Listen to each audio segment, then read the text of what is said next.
এই শহরে এখনো বহু মানুষ রয়েছেন যাদের মাথা গোঁজার কোনো স্থায়ী ঠিকানা নেই। কঠিন বাস্তবতা এবং অনিশ্চয়তার মধ্যে পরিশ্রম করে তাদের জীবন কাটছে।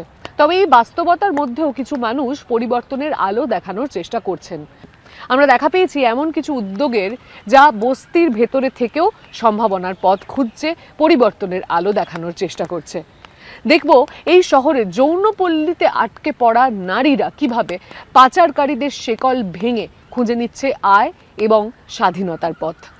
আমার ঠাকুমাও এই পেশার সাথে যুক্ত ছিল লালবাতি এলাকায়। আমার মাসি 11 বছর বয়সে সোনাগাছি এলাকায় বিক্রি হয়ে যায়। সেখান থেকেই আমার স্ট্রাগল শুরু। তো আমি এখানে 1 বছর মতন ট্রেনিংয়ে ছিলাম, তারপরে পরীক্ষা দিয়ে পাশ করে আমি এখন প্রোডাকশানে কাজ করছি। কলকাতার যৌনপল্লীর পুরনো দিনগুলোকে পেছনে ফেলে আসতে চান তিনি। হামারি মুস্কান সংস্থায় এসে অনেক মেয়ের মতো তিনিও নতুন পথ খুঁজে পেয়েছেন। ছোট ছোট কারখানায় তারা ফেলে দেওয়া কাপড়, কাগজ আর বোতল দিয়ে ব্যাগ, জামা আর ঘরের জিনিস বানান।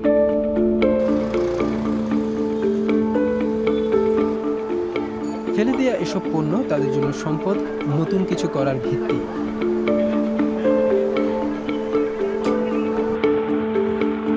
তারা যখন আমাদের কাছে শিখতে এলেন, কখনো 2000 কখনো 2500 টাকা স্টাইপেন্ড দিয়েছি, এবং প্রোডাকশনে আসার পর মোটামুটি আমরা 5000 বা 6000 টাকা দিয়ে শুরু করি। পশ্চিমবঙ্গের রাজধানী কলকাতায় প্রতিদিন 4500 টন বর্জ্য জমা হয়। এর মধ্যে অনেক বস্ত্রজাত বর্জ্য থাকে। সারা ভারতে বছরে 78 লক্ষ টন বস্ত্রজাত বর্জ্য তৈরি হয়। এর মাত্র 5% পুনর্ব্যবহৃত হয়। Previously, আগে দেখা যেত যে আমি যে শার্ট পরছি সেটা হয়তো একসময় আমার ভাই পরতো, কিন্তু এখনকার পরিবারগুলো ছোট, এর ফলে সেটা বাড়িতেই বর্জ্যে পরিণত হয়। This becomes a waste at your home. কলকাতার ডেস্টিনি ফাউন্ডেশন অ্যান্ড রিফ্লেকশন সংস্থায় চিত্রটা অনেকটাই আলাদা। এখানে পুরনো শাড়ি দিয়ে আধুনিক ব্যাগ বানানো হয়। পাচার থেকে উদ্ধার পাওয়া নারীরা এখানে কাজ করে নতুন জীবন গড়ছেন। তারা তাদের কাজ নিয়ে গর্বিত। ফেলে দেওয়া জিনিস থেকে তারা নতুন কিছু তৈরি করছেন। দিনে আমরা 10 থেকে 15টা তুলতে পারি, আর যদি একটু ইজি ব্যাগ হয় তাহলে আমরা দিনে, যদি 3টে মেয়ে থাকি আমরা, তাহলে দিনে 30টা ব্যাগ অলরেডি উঠে যাবে। ডেস্টিনি ফাউন্ডেশন অ্যান্ড রিফ্লেকশন শুধু এনজিও নয়, এটি একটি সামাজিক উদ্যোগ। তাদের তৈরি পণ্য বিদেশেও রপ্তানি হয়। আমাদের রিসাইকেলটা is the heart of our social business. অন্তত 1500 থেকে 2000 পিস আমাদের লাগে বছরে, এবং সেটা থেকে আমরা অন্তত 4-5 হাজার প্রোডাক্ট বানাতে পারি।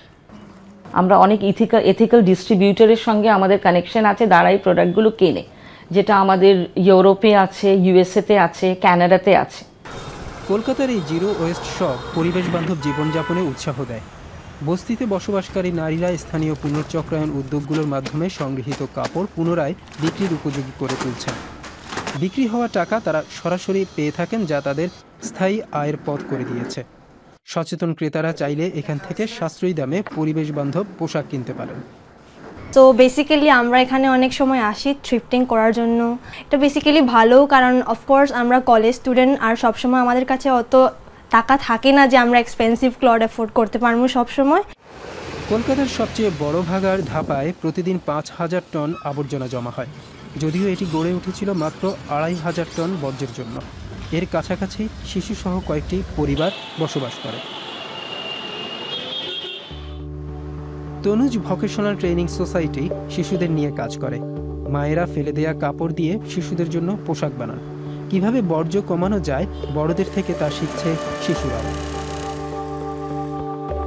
এই শিশুরাই খুদে কালেকশনের মুখ। এই কাজের মাধ্যমে মায়েরা সংসার চালান, শিশুদের পড়াশোনার খরচ যোগান। শিশুদের পরিবেশ বান্ধব হতে শেখানোই পরিবেশ বিশেষজ্ঞ সাধন কুমার ঘোষের লক্ষ্য। তার এই উদ্যোগ ভারতের 300-এরও বেশি স্কুলে পৌঁছেছে। আমাদের চিন্তা ভাবনা বদলাতে হবে। We must change our mindset. আমরা শিশুদের অল্প বয়স থেকেই বর্জ্যবিহীন সার্কুলার ইকোনমি বা চক্রাকার অর্থনৈতিক ব্যবস্থার ব্যাপারে শেখাই। স্কুলের শিশুরা বর্জ্য ব্যবস্থাপনা ও পুনর্ব্যবহারের অর্থনীতি শেখে। নতুন সুযোগ তৈরি করা চক্রাকার অর্থনীতির লক্ষ্য। ফিরে আসি ডেস্টিনি ফাউন্ডেশন অ্যান্ড রিফ্লেকশনে। পাচার থেকে উদ্ধার হওয়া নারীরা পুরনো শাড়ি দিয়ে ব্যাগ বানাচ্ছেন। 5,000 carry bags 5,000 ব্যাগ বানাতে 700 ঘন্টার কাজ লাগে। আমরা প্রায় 1,500 পরিবারের জীবন বদলেছি। families life 95% কর্মী বলেছেন তারা এখন শোষণ বা পুনরায় পাচারের শিকার হবেন না। এগুলোকে they are able to avoid that। বাড়ি এলি যখন আমার মাকে বলতো তোকে কাজ করতে হবে, আমার মা যখন কাজ করতো, অনেক বয়সও হচ্ছে ওনার, আমি ভাবতাম কিছু একটা চাকরি হলে ভালো হতো। তখন আমি এখান থেকে চাকরি পেলাম। আজ প্রায় 10 বছর থেকে 12 বছর হয়ে গেছে আমি এই এরিয়া থেকে বেরিয়ে গেছি। এখন আমার মা সেফ আছে, আমিও আছি।